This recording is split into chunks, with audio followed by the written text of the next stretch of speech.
Elle n'avait jamais reçu la moindre formation professionnelle, pourtant elle maîtrisait à la perfection l'art de faire sauter les nouilles de riz. Les clients autour d'elle étaient convaincus que ces nouilles méritaient une note 5 étoiles. Mais ce jour-là, un homme se contenta d'en saisir une bouchée, de la porter à son nez pour la sentir, avant de se lever aussitôt pour payer. Puis il tendit une carte à Oyki, lui disant qu'elle gaspillait son talent ici. Mais Oyki, concentré sur sa poêle, n'avait pas une seconde à perdre pour lui répondre, et prit la carte d'un geste impatient. Au début, Oyki ne prit pas cet homme au sérieux. Mais lorsqu'elle chercha l'adresse inscrite sur la carte, elle découvrit qu'il s'agissait du siège de la plus grande équipe culinaire du monde, la fameuse équipe Fin. Le chef principal n'était autre que le légendaire Paul, un cuisinier que d'innombrables célébrités admiraient et avec lequel elle se prenait en photo. Même goûter à ses plats nécessitait une réservation 6 mois à l'avance. En voyant cela, les yeux d'Oyki se mirent aussitôt à briller, elle en avait assez de faire sauter des nouilles jour après jour, sans avenir. Le lendemain matin, elle se rendit donc à ce prestigieux restaurant. N'ayant jamais connu un tel univers, elle fut aussitôt fascinée en entrant dans la cuisine. Les couteaux n'étaient pas seulement faits à la main par des maîtres artisans, mais ils brillaient tellement qu'on pouvait s'y mirer. Alors qu'Oyki était encore sous le choc, quelqu'un s'approcha pour lui demander la raison de sa venue. Après avoir confirmé qu'elle était là pour un entretien, on lui annonça qu'il faudrait passer par une épreuve culinaire. À ces mots, Oyki, déconcerté, voulut faire demi-tour.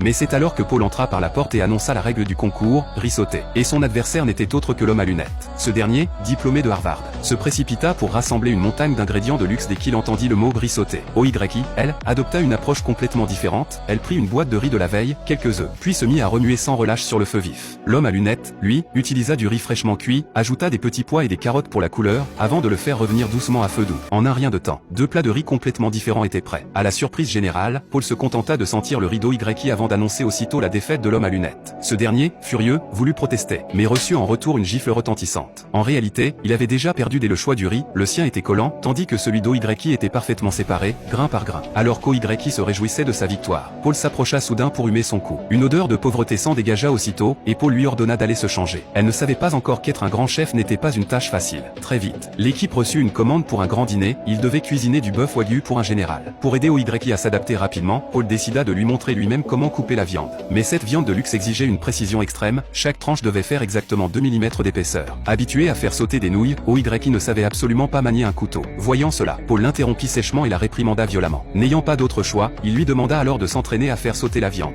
Mais Oyki mettait trop d'huile, ou bien le feu était trop fort en un instant. Elle gâcha près d'1 kilo de wagyu. Paul lui dit que si elle ne réussissait pas avant la fin de la journée, elle ne pourrait pas rentrer chez elle. Blessée et en colère, Oyki voulut quitter les lieux sur le champ. Mais au moment d'appuyer sur le bouton de l'ascenseur, elle hésita. Elle avait désormais entrevu un autre monde, comment aurait-elle pu se contenter de retourner à sa petite échoppe? Alors elle revint dans la cuisine et reprit son entraînement sans relâche. Une fois, puis une autre. Quand tous les collègues furent partis, elle resta seule à pratiquer toute la nuit. Le lendemain matin, en arrivant, les employés furent stupéfaits, Oyki s'était exercé sans dormir. Lorsque Paul entra lentement dans la cuisine, le regard d'Oyki devint déterminé. Sans un mot, elle fit chauffer l'huile, jeta la viande dans le wok, la fit sauter rapidement, puis la déposa dans une assiette. Paul observa le plat, en prit une bouchée, et la mâcha longuement. Ainsi, Oyki réussit de justesse l'épreuve. Plus tard dans la soirée, lors du grand dîner du général, Oyki fut invité à aider. À sa grande surprise, Paul lui demanda de montrer sa technique de sauter devant tous les invités de marque. Pour ne pas décevoir son chef, Oyki monta courageusement sur scène. Sous ses gestes agiles, le wagyu dans la poêle semblait danser, et l'assistance éclata aussitôt en applaudissements. Oyki pensa alors avoir franchi la barrière sociale et admira sincèrement le talent de Paul. Mais elle ignorait encore que tout cela faisait partie du plan de Paul pour se venger des riches. Un jour, une famille ayant réservé 6 mois à l'avance commanda un service traiteur de l'équipe Fin. Mais dès la première gorgée de soupe de fruits de mer, Paul la jeta sans hésiter. À la place, il remplit la marmite d'eau du robinet, ajouta un sachet d'assaisonnement de nouilles instantanées, et demanda à Oyki de servir ce bouillon. Incroyablement, la famille ne remarqua rien et se mit à louer le génie de Paul. C'est alors qu'Oyki comprit enfin, les riches ne mangent pas pour se nourrir, ils se gavent de vanité et du nom légendaire du chef Paul.